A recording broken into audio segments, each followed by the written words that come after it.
আসসালামু আলাইকুম। রাজশাহী বিশ্ববিদ্যালয়ে যারা পরীক্ষা দিবা তোমাদের লাস্ট মুহূর্তে এসে কি করা উচিত? যেহেতু পরীক্ষার আর সময় একদমই নেই, তো এই মুহূর্তে যেহেতু একদম লাস্ট সময়, এই মুহূর্তে এসে তোমাদের একদম উচিত বেশি বেশি করে রিভাইজ দেওয়া। বেশি বেশি রিভাইজ বলতে তোমরা যেগুলো পড়ে রাখছো আগে ওই বিষয়গুলাই জাস্ট রিভাইজ দেওয়া, বাংলা, ইংলিশ, জিকে এগুলোর ক্ষেত্রে। আর রাজশাহী বিশ্ববিদ্যালয়ের ক্ষেত্রে আমরা জানি প্রতিটা প্রশ্নের মান কত, প্রতিটা প্রশ্নের মান হচ্ছে 1.25, আর প্রতিটা ভুল উত্তরের জন্য কত যাবে? 0.25। তো লাস্ট মুহূর্তে এসে তোমার কাজ একটাই, জাস্ট রিভিশন দেওয়া। এখন রিভিশন কিভাবে দিবা? রিভিশন দেওয়ার ক্ষেত্রে তোমরা টেকনিক ফলো করবা। টেকনিক বলতে, যেহেতু সময় একদমই নেই, স্মার্টলি পড়াশোনা করা বা স্মার্টলি রিভাইজ দেওয়ার চেষ্টা করবা। তুমি যেগুলো আগে পড়ে রাখছো, তুমি মার্ক করে রাখছো, বা পেনের একটা ব্যবহার করছো, একটা লাল কালি বা নীল কালি, যেটা যেভাবে করে রাখছো, মার্ক করে তো রাখছো, ওই মার্ক করা অংশগুলো তুমি আগে শেষ করবা। বাংলার ক্ষেত্রে যেগুলা করে রাখছো, বাংলা গদ্যের ক্ষেত্রে, পরে হচ্ছে ব্যাকরণের ক্ষেত্রে, ওই টপিকগুলো শেষ করার চেষ্টা করবা। আর মেমোরাইজিং যে আইটেমগুলো আছে, বাংলার ক্ষেত্রে থাকতে পারে, ইংলিশের ক্ষেত্রে থাকতে পারে, জিকের ক্ষেত্রে যে টপিকগুলো তোমার মনে থাকতেছিল না, ওই টপিকগুলো যে তুমি মার্ক করে রাখছো, ওই মার্ক করা টপিকগুলো এখন বেশি বেশি করে রিভাইজ দিবা। রিভাইজ দেওয়া বলতে চোখ বুলিয়ে যাবা, কারণ একবার করে পড়লেও তোমার হয়তোবা সময় অনেকটা চলে যেতে পারে। তোমার কাছে হচ্ছে চোখ বুলায় যাওয়া এমন ভাবে, কারণ তুমি আগে পড়ে রাখছো, জাস্ট এখন চোখ বুলাইলে বিষয়গুলো তোমার আয়ত্তে চলে আসবে।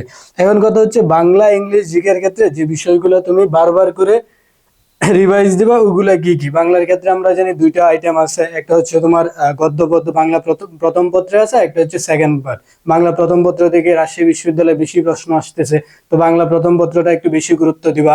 গদ্য পদ্য মিলিয়ে তোমার 24টা আইটেম আছে, 26টা নাটক উপন্যাস মিলিয়ে আর কি। তো এই 26টা আইটেম তুমি পড়লা, পাশাপাশি ওই আইটেম থেকে কোন বিষয়গুলো পড়বা, লেখক পরিচিতি, ওই লেখকের গুরুত্বপূর্ণ উপন্যাস কোনটা, গুরুত্বপূর্ণ কাব্যগ্রন্থ কোনটা, পাশাপাশি যে গল্পটা বা যে কবিতাটা আছে, ওই কবিতার যে কি পয়েন্ট গুলো তুমি আগে নোট করে রাখছো বা মার্ক করে রাখছো, ওই মার্ক করা অংশগুলো তুমি পড়ে নেবা। পাশাপাশি ব্যাকরণের ক্ষেত্রে কি করবা?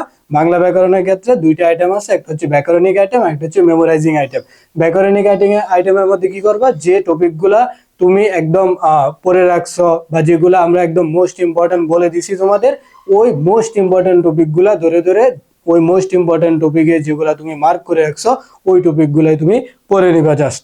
আচ্ছা, রিভাইজ দেওয়ার ক্ষেত্রে যেভাবে আর কি দেওয়া লাগে, তুমি যত দ্রুত সময় পারো রিভাইজটা দিবা, তুমি স্মার্টলি হইতে দিবা, প্লাস মনে রাখার চেষ্টা করবা এবং মনোযোগের সহিত দেওয়ার চেষ্টা করবা। জিকের ক্ষেত্রেও সেম। তো জিকের ক্ষেত্রে একটা বিষয় মনে রাখবা, জিকের ক্ষেত্রে হচ্ছে যে তুমি রিসেন্ট যে টপিক গুলা, এই টপিক গুলা থেকে প্রশ্ন বেশি আসতেছে, তো তুমি বেশিরভাগ ক্ষেত্রে তোমার কাছে যদি কারেন্ট অ্যাফেয়ার্স থেকে ওইটা দেখলা, পাশাপাশি সাম্প্রতিকের জন্য যে বই বা যে বিষয়গুলা তুমি আগে থেকে বলছিলা যে পড়বা বা হচ্ছে পড়ে রাখছো, ওই বিষয়গুলা রিভাইজ দিবা।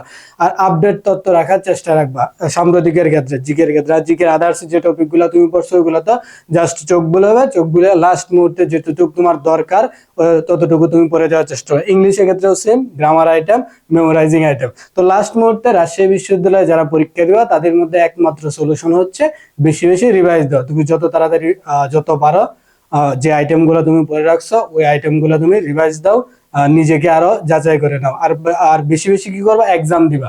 সময় কম, ধরো একদিনে তোমার একটা এক্সাম থাকতেছে কোনো কোচিং এ, তুমি একটা এক্সাম না, তুমি আরো বেশি দেওয়ার চেষ্টা করো, দুইটা, তিনটা, চারটা করে এক্সাম দিবা। এক্সাম দিলে তুমি বুঝতে পারবা যে তোমার পড়াটা কতটুকু হয়েছে, তুমি নিজেকে কতটুকু গুছাইতে পারছো এই সময়ের মধ্যে, যেহেতু সামনে এক্সাম।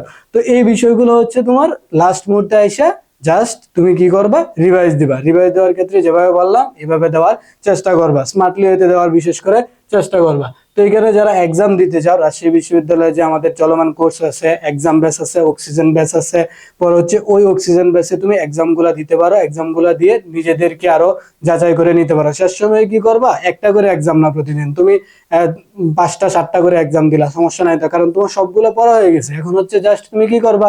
এক্সাম দিবা।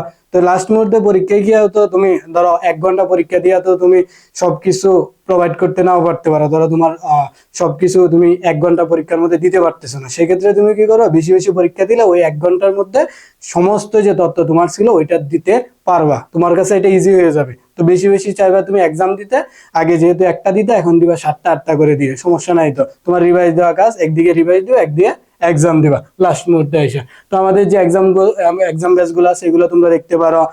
আরিউ রাজশাহী বিশ্ববিদ্যালয় নিয়ে আছে, এবং জগন্নাথ বিশ্ববিদ্যালয়ে অক্সিজেন ব্যাচ চলতেছে, তোমরা চাইলে এটাও দেখতে পারো। এই ছিল তোমাদের লাস্ট মুহূর্তে আইসা আসলে রাজশাহী বিশ্ববিদ্যালয়ের জন্য কি করা উচিত। একটাই সলিউশন, রিভাইজ দিবা। রিভাইজ দেওয়ার ক্ষেত্রে এই বিষয়গুলো একটু খেয়াল রাখবা।